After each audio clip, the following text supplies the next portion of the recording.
Bonjour à tous, on continue Masechet Nazir Daf Samer Gimel et on commence à la Mishnah en haut. On va parler aujourd'hui d'un sujet qui s'appelle Tumat Tehom, la Touma dans les abîmes. On a vu jusqu'à présent qu'un Nazir qui devient tamé, le fait même qu'il devienne tamé a pour force d'annuler la Néziroute qui a été comptée jusqu'à présent. Ça va être Soter et ta Néziroute, ça annule la Néziroute. Il y a un certain type de Touma qui s'appelle Tumat Tehom, Touma dans les abîmes, qui va, dans certains cas, ne pas annuler la Néziroute qui a été précédemment comptée. C'est ce qu'on va voir dans cette Mishnah. C'est quoi Tumat Tehom? C'est une Touma dont l'on va supposer que personne au monde n'était au courant qu'elle existait. Par exemple, un mort qui était enfoui dans le sol, qui a été enfoui de telle façon qu'on suppose que personne n'était au courant, pas quelque chose qui était découvert. Cette halakha de Tumat Tehom qui ne va pas rendre tamé ou qui ne va pas annuler, c'est une halakha qui a été dite au sujet de Ilchot Nazir et au sujet de Ilchot Korban Pessah. Au sujet du Korban Pessah, s'il s'avère, après avoir apporté le Korban Pessah, qu'il était devenu tamé par une Tumat Tehom, il ne va pas devoir apporter un nouveau Korban Pessah Sheni. Le premier Korban va être validé bien qu'il ait été apporté Betouma. Étant donné que cette Touma a été engrangée par Tumat Tehom, ça va être validé. De quoi parlons-nous? Nous dit la Mishnah, Nazir chez Gileach, Venodalo chez Utame. Donc je reprends notre schéma. Quel est le statut du Nazir? Nazir, il va compter 30 jours. Une fois qu'il a fini sa Naziroute, alors les intervalles ne sont pas exacts, ne correspondent pas autant, mais d'abord il compte 30 jours de Naziroute. Une fois qu'il va compter 30 jours de Naziroute, il va devoir apporter les korbanot. Une fois qu'il apporte les korbanot, il va devoir se raser. Ok? Nous dit la Mishnah, Nazir chez Gilar, c'est-à-dire un Nazir qui a compté ses 30 jours de Naziroute, qui a apporté les korbanot et qui s'est rasé. Nodalo chez Utame. Et il s'avère, il apprend qu'il a été devenu tamé pendant ces 30 jours. C'est-à-dire qu'il est passé par un endroit où on lui dit, voilà, on a découvert que cet endroit était en réalité tamé. Alors là, on va faire la différence entre Touma Yedoua et Tumat Tehom. Si c'était une Touma qui était connue, ou si c'est une Touma qui était inconnue de tous. Im Touma Yedoua Soter, Im Tumat Tehom et no Soter. Si c'était une Touma qui était connue, eh ben ça annule la Néziroute. Si c'est une Touma qui était inconnue, cela ne va pas annuler la Néziroute. Si c'était une Touma Tehom, cela ne va pas annuler la Néziroute. Que veut dire dans ce contexte-là annuler la Néziroute? Apparemment, ça a l'air d'être la lecture première de la Mishnah, semble nous dire que annuler la Néziroute, ça veut dire qu'il va devoir, à partir de ce moment-là, recommencer à compter 30 jours, puis apporter les korbanot, puis se raser. À la fin, selon la conclusion de la Gemara, on va voir, selon l'explication du Rosh en tout cas, que le fait de dire ça annule la Néziroute, ça va simplement dire qu'il va devoir rapporter les korbanot, mais il n'aura pas à recompter les 30 jours de la Néziroute. Ça c'est selon le Rosh dans la Maskana de la Gemara à la fin de la Mishnah. Ok? Je reprends la première phrase de la Mishnah. Nazir chez Gilear Venodalo chez Utame. Un Nazir qui s'est rasé et il s'aperçoit qu'il a été tamé pendant cette période de 30 jours. Im Touma Yedoua Soter, Im Touma Tehom et no Soter. Si c'était une Touma qui était connue ou qui avait le potentiel d'être connue, ça va annuler sa Néziroute. Si c'était une Touma qui est cachée, qui était dans les abîmes, cela ne va pas annuler sa Néziroute, il ne va pas devoir apporter à nouveau les korbanot du Néziroute. Imachelo Gilar. Par contre, si il a appris cela avant qu'il se soit rasé, avant le Gilouar, durant cette période, Benkar ou Benkar Soter, que ce soit une Touma Tehom ou que ce soit une Touma qui soit connue, que ce soit une Touma connue ou que ce soit une Touma inconnue, ça va annuler sa Néziroute et il va devoir recommencer ou à compter, selon les explications, ou à recompter 30 jours ou à apporter ses korban. Ketsa. De quel cas parlons-nous? Yarad litvol, bamehara venim tsamet, tsafalpi mehara tamé. Si il est descendu dans une grotte pour se baigner, pour se tremper, ou pour se purifier, et après coup, il s'avère qu'il y a un mort, un kazaïd d'un mort dans cette grotte. Et il y a un safek, est-ce qu'il y a Toumatoel ou est-ce qu'il n'y a pas Toumatoel? Tamé, il va être tamé parce qu'il s'est aperçu qu'il y avait un mort. Nimsa meshuka bekarka amara, yarad leakar tahor litaher Litaher metumat met, tameh, shechazkat tameh tameh, vechazkat tahor, tahor, sharaglaim ladava. Par contre, s'il est descendu dans la grotte, et il s'avère que le mort était au fond du sol, au fond, enfoui, complètement recouvert, meshuka bakarka. Dans ce cas-là, c'est un cas de tumat tehom, auquel on a dit que s'il a découvert ça après qu'il se soit rasé, cela ne va pas annuler la nésiroute. Mais ça va être quand même partiel. S'il était déjà tamé et qu'il est venu se purifier et qu'on a un safek de touma, alors là, il va rester tamé et la nésiroute ne sera pas validée. Par contre, s'il était tahor et qu'il est juste descendu pour se rafraîchir, il n'avait pas de cheskat touma, alors là, la toumat tehom ne va pas annuler. Keitzad, je reprends. Keitzad, quand est-ce qu'on dit que c'est une touma yedoua? Yarad, litvol, bamahara, s'il est descendu se tremper, se purifier dans la grotte. Venim tzamet, safalpi amahara, tamé. Il se trouve qu'il y a un mort qui était dans la mahara, et donc ça fait touma birshuta yachid tamé. Il est tamé, mais ça fait que ça va annuler la nésiroute parce que c'est une touma yedoua. Nimtza meshuka bakarka, par contre, si le mort qui a été dévoilé après coup, il était enfoui au fond de la terre, c'était une toumat tehom. Alors là, ça va dépendre qu'est-ce qu'il était avant. Si avant il était tamé, il était venu se purifier, alors il est tamé avant, il reste tamé. Et même si c'est une toumat tehom, il va rester tamé. Par contre, si avant il était tahor et après on a eu une toumat tehom, là, dans ce cas-là, sera dit la halacha de toumat tehom qu'il va, ça ne va pas annuler la nésiroute. Chez cheskat tamé tamé, vecheskat tahor tahor, car quelqu'un qui est becheskat tamé, il est sûrement tamé, quelqu'un qui est becheskat tahor, il va rester tahor. Chez raglaim la davar, parce qu'il y a une logique à dire que la halacha de Tumat Tehom n'a été dit pour ne pas rendre impur quelqu'un qui était pur, mais pas pour rendre pur quelqu'un qui était déjà impur avant. Donc je résume, on a dit dans cette Mishnah la halacha de Tumat Tehom. Dans quel cas la halacha de Tumat Tehom a été dit? Quelqu'un qui s'est rasé, qui a déjà fini complètement le processus de Nézirut, qui s'est rasé déjà, et il a découvert qu'avant il était devenu tamé dans une Tumat Tehom, alors qu'avant de rentrer en contact avec cette Tumat Tehom, il était Tahor. Dans ce cas-là, la Nézirut ne sera pas annulée. Ça, c'est la spécificité de Tumat Tehom. Demande à Gemara, Mena anemile, d'où apprenons-nous ça, ce type de Tumat Tehom? Amar Rabbi Elazar, Amarkra vechiyamut met alav vepetapitom. Rabbi Elazar nous dit, le verset nous dit, au sujet du Nazir, lorsque va mourir sur lui un mort, soudainement. Sur lui, le mort doit venir sur lui. De ces mots-là, Rabbi Elazar fait la dracha, mais mechouveret l'eau, alav mechouveret l'eau. On doit être une touma qui est claire, donc une touma qui est dévoilée à lui, pas une touma qui est enfouie, qui est cachée. Resh Lakish Amar, Amarkra, Resh Lakish rapporte un autre verset qui était dit au sujet de Pessah, qui est tamé le nefesh au bederech rechoka, il devra apporter le Pessah chéni. Lorsqu'il est tamé, ou alors bederech rechoka, dans un chemin lointain. Et on fait un parallèle entre la touma et le chemin. De la même façon, ma ki derech. Ma derech begalouy, afkol begalouy. De la même façon que le chemin est dévoilé à tout le monde sait où est ce chemin, alors la touma aussi, on parle d'une touma qui est dévoilée.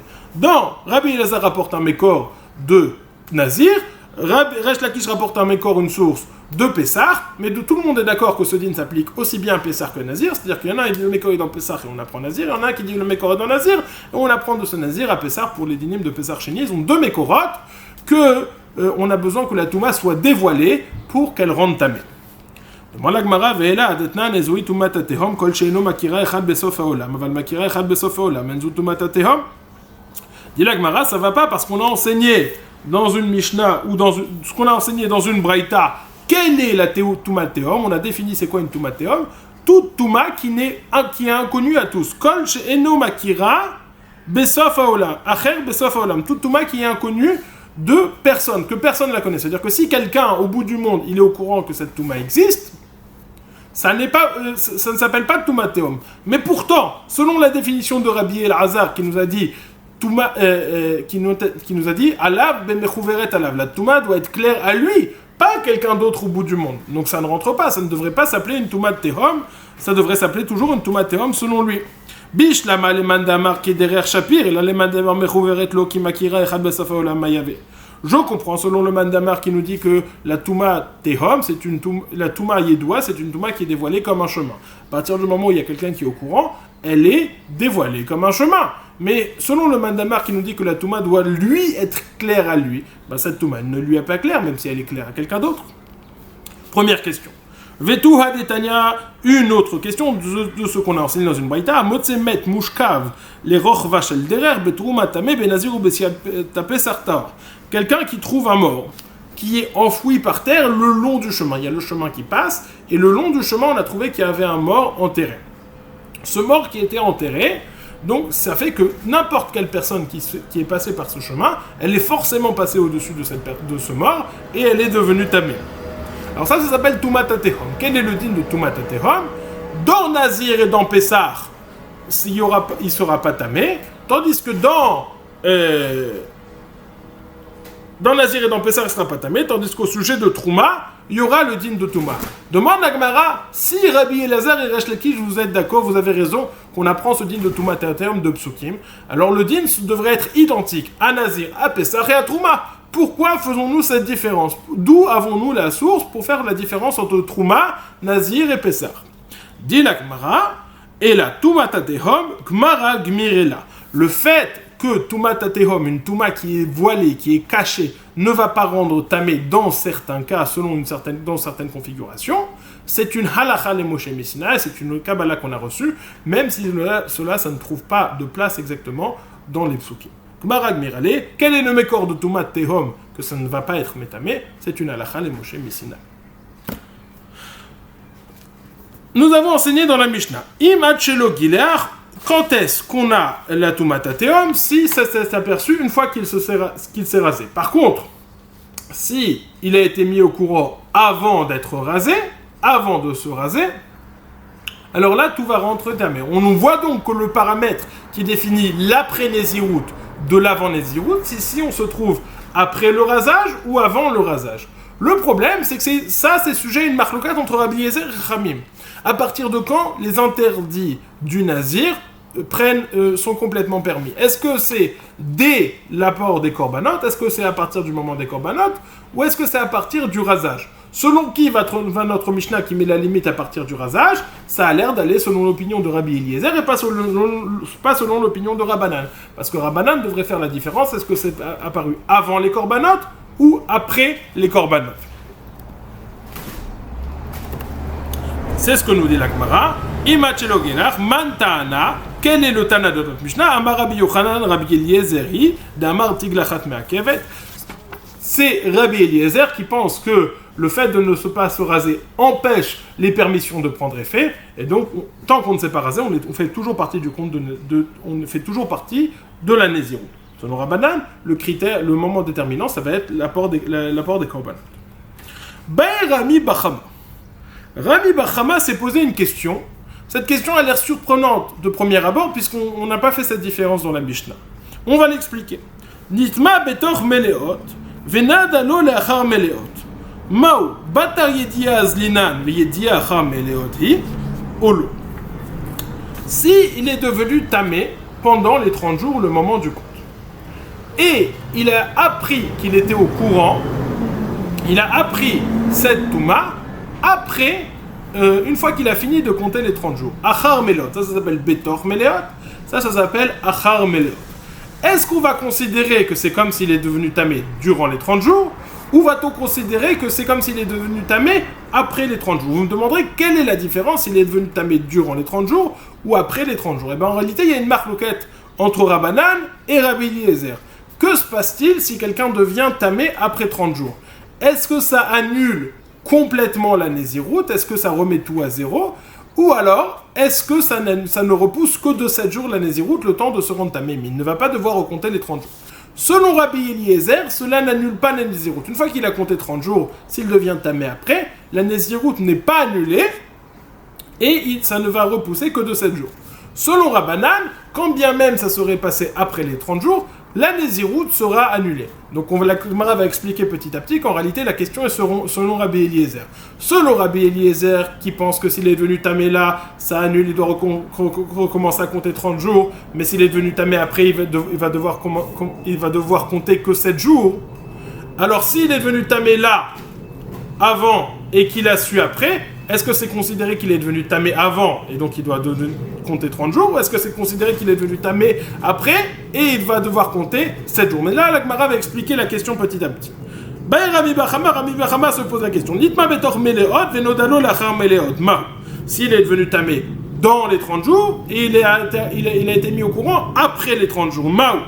Batar yedia zlinan ve yedia achar meleoti. Olo. Est-ce qu'on va selon la yedia, selon la prise de conscience, et ça c'est arrivé après, ou va-t-on selon le moment où il est devenu tamé, et ça s'est passé avant? Ou les mailles, quelle est la nafkamina, les mystères pour annuler la nézirut, pour annuler. Amarava, dit la Gemara, je comprends pas, on a enseigné dans notre Mishnah. Tashma, ima shelo gileach benkar ou benkar soter. Si la Touma, il a été mis au courant de la Touma avant le Gilouar, que ce soit une Touma Tehom ou que ce soit une Touma Tehom ou que ce soit une Touma Yedoua, cela va annuler la Nézirut. Alors de quel cas parlons-nous, demande la Gemara.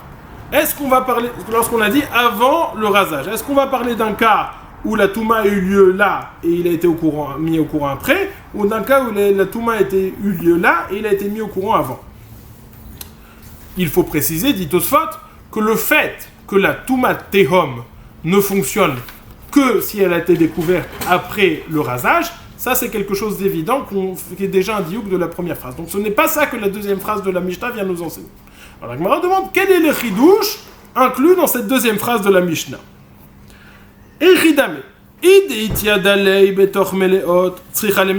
Si tu me dis qu'il a été tamé durant les 30 jours et il a été mis au courant durant les 30 jours, est-ce que j'ai besoin de le dire que ça va annuler la Nézirut?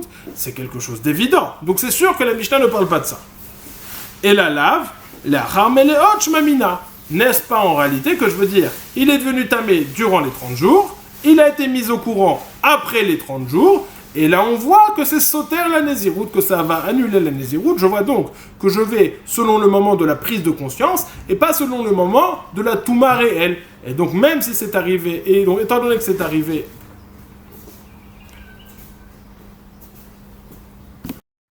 donc on voit que malgré le fait qu'il a été mis au courant après les 30 jours, on va pas selon le moment de la prise de conscience, mais selon la Touma effective, puisque on dit soter, ça annule la Nézirut.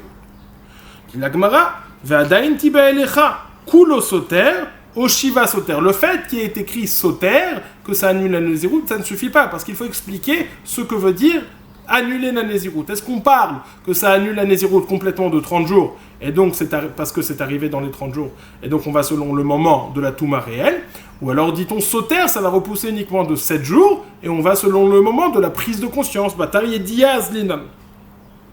Vadain tibalecha, kulo soter, oshiva soter. Demande la Gemara les manini, mais les Rabbanan pshita de kulo soter, ve les Rabbi Eliezer, kol achamnot shiva soter. Demande la Gemara, je ne comprends pas, selon Rabbanan ou selon Rabbi Eliezer? Rabbanan il a dit 30 jours, Rabbi Eliezer il nous dit 7 jours, non. Comme j'ai expliqué, ce que la Gemara a expliqué, donc les phrases ne sont pas... On ne comprend pas bien le rajout de chaque phrase, mais la question est comme on l'a expliqué au début, comme on le voit ici. La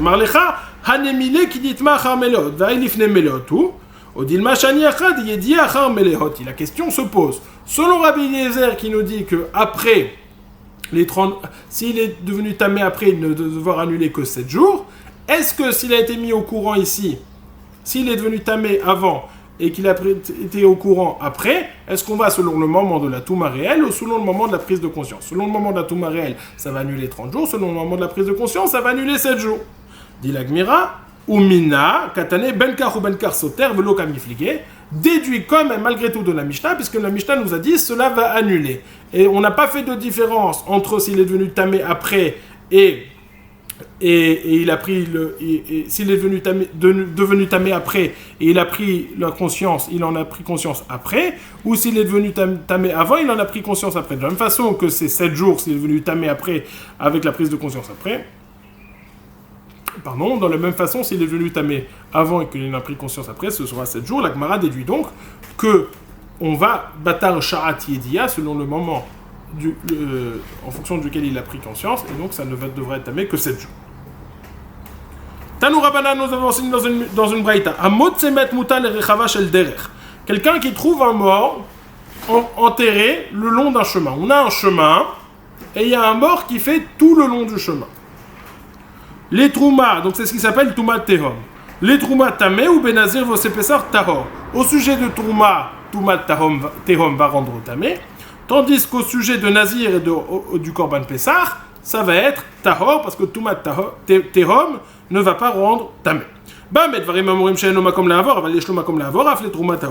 Tout ce qui a été dit, c'était uniquement si le mort prend toute la place du chemin, où c'est sûr qu'il est passé au-dessus, il est devenu Tamé. Mais dans le cas où le mort ne prend qu'une partie, et donc c'est un Safek Touma, Birshut Arabim, Tahor, et donc dans tous les cas, il va être Tahor, non seulement au sujet du Nazir et de Pessah, mais même au sujet de Trouma, cela sera Tahor. Bamedvarim Amurim, encore chez Matzao Shalem, Aval, Meshubar ou Meforak, Afilu En Makom Lahavor, Chayshinan Shema Ben Brakin Avar. Dans ce qui a été dit, c'est uniquement si on l'a trouvé entier qui faisait le long. Mais s'il fait le long, fait le long du chemin, même s'il n'est pas entier, par exemple, il y a une partie ici et une seconde partie ici, eh ben, on va supposer qu'il est peut-être passé entre les morceaux, et donc, s'il est passé entre les morceaux, ça reste un Safek Birshut Arabim Tahor, et donc il va être Tahor dans Nazir, dans Pessah, et même dans Trouma. Ou Bekever, Afilu Meshubar ou Meforak Tamé, Deshekever Mesafo. Par contre, si on parle d'un mort qui est dans une tombe, même si séparé, tout va être tamé, et donc dans ce cas-là, tout sera tamé. Bamedvarim amurim b'ma'alar beraglav, aval taoun urachouv tamé, les fichiers ma'alar beraglav, efshar lo shelo yiga veshelo yasid veshelo yahil, taoun urachouv efshar shelo yiga veshelo yasid veshelo yahil. Dans ce qui a été dit, qu'il y a une permission, c'est uniquement s'il marchait, ou il a la possibilité de marcher entre les morceaux, il y a ça dans un cas de Safek, mais s'il est en train avec un gros poids sur le dos, ou alors s'il est à cheval, donc là on suppose qu'il a marché tout droit ou qu'il est forcément passé au-dessus du mort, donc il sera tamé dans la trouma. Toute sa permission, toute cette tahara qui a été dit au sujet du Nazir et de Pessah, c'est uniquement parce qu'il s'agit d'une touma tehom. Mais s'il s'agit d'une touma Yedoua, une touma connue, alors tous sont tamés, même le Nazir et même le Rancé Pessah. Vezuhi tumat tehom, à quoi correspond la tumat tehom? Kol shen mekira achad besof haolam, toute touma qui n'est pas connue par personne, même quelqu'un au bout du monde. Mekira achad besof haolam, enzu tumat tehom, si quelqu'un est au courant, même au bout du monde, ça ne s'appelle pas tumat tehom. Hayatamun beteven ou betzrorot, arezet tumat tehom, si le mort est enfoui dans de la paille ou dans des cailloux, ça s'appelle, ou dessous des pierres, ça s'appelle tumat tehom, une tumat enfouie. Bayamim ou Baafela, si c'est dans des eaux, si c'est sur de l'eau, on ne voit pas, ou Baafela, ou si c'est de la pénombre, donc c'est pour ça qu'on ne le voit pas, ou Benekika Slem, Nekika Slem, je ne sais pas exactement ce que c'est, mais c'est un endroit qui est obscur. Le mort n'est pas recouvert, il n'est pas enfoui, mais c'est un endroit qui est obscur. Benekika Slem, Enzu Tumata Tehom, ce ne s'appelle pas Tumata Tehom, puisque c'est juste, on ne le voit pas, mais le mort n'est pas recouvert, mais c'est possible que des gens sont au courant. Velo amru tumat tehom et la lemet milvad, la tumat tehom, la permission n'a été dit qu'au sujet de tumat met et pas au sujet d'autres tumat. On a fini le daf samer gimel, on va reprendre, déjà, premièrement, on va reprendre la braïta avec les différences qui ont été faites. Lorsque, en chemin, il y a un mort, alors on va faire et que ça s'appelle tumat tehom, on va faire la différence entre Nazir et Pessah, que Tumat Tehom ne rend pas tamé, et la Trouma, que Tumat Tehom rend malgré tout tamé. Lorsqu'on parle d'une Touma, on parle que ça va rendre tamé dans Trouma, on parle uniquement d'une Touma Vadaït, une Touma certaine. Mais s'il y a plusieurs éléments qui vont nous laisser supposer que c'est uniquement un Safek, dans un cas de Safek dans Reshut Arabim, ça va être Tahor. Quels sont ces différents éléments? Par exemple, si le mort ne fait pas tout le long du chemin, et donc c'est possible qu'il est passé à côté, ou alors même si le mort fait le long du chemin, mais les morceaux sont séparés, peut-être qu'il est passé entre les morceaux. Et cette coup-là ne s'applique uniquement s'il peut passer entre les morceaux, mais s'il ne peut pas passer entre les morceaux, par exemple s'il est à cheval ou alors s'il porte quelque chose, eh ben il sera quand même tamé puisqu'on n'est plus dans un cas de Safek. Et enfin on a dit, si c'est dans une tombe, si c'est dans un kéver, même s'il est séparé, tout devient tamé si le kéver fait tout le long de la tombe. Ensuite, dans la Mishnah, nous allons reprendre la Mishnah après l'explication de la Gemara. Je reprends la Mishnah. Amoud Aleph. Nazir shegiler venodalo sheutame. Imtuma yedua soter, vimtuma tatehom enot soter. Quelqu'un qui a été mis au courant après le rasage, selon Rabbi Yezer, ou alors après les carbonotes, selon Rabbanan, qu'il est devenu tamé, s'il s'agit de tumat tatehom, il ne va pas devoir apporter les carbonotes. S'il s'agit de tumat Yedoua, il va devoir rapporter les corbanotes qu'il a déjà apportés. Par contre, si c'est une touma qui est apparue avant le rasage ou avant les corbanotes, cela va annuler la nésiroute ou de 30 jours ou de 7 jours en fonction des différentes shitot. Là, que ce soit une touma tehom ou que ce soit une touma tehora. Lorsqu'on a dit que la touma tehom ne va pas annuler la nésiroute, c'est uniquement si précédemment cette touma tehom il était tahor. Par contre, s'il était précédemment, il était tamé, cheskat tamé, la permission du touma tehom n'a pas été dite. La halakha de touma tehom, c'est une halakha les Moshe Mishneh et ça sort pas des psukim. Rami Bachama s'est posé la question, s'il était tamé durant les 30 jours et il a su après les 30 jours, est-ce qu'il devait devoir, selon Rabbi Eliezer, compter 30 jours ou rajouter 7 jours? On a dit, tranché finalement, qu'il va devoir rajouter 7 jours et pas 30 jours selon le moment de la prise de conscience et pas selon le moment de la Touma réelle. Passez une excellente journée.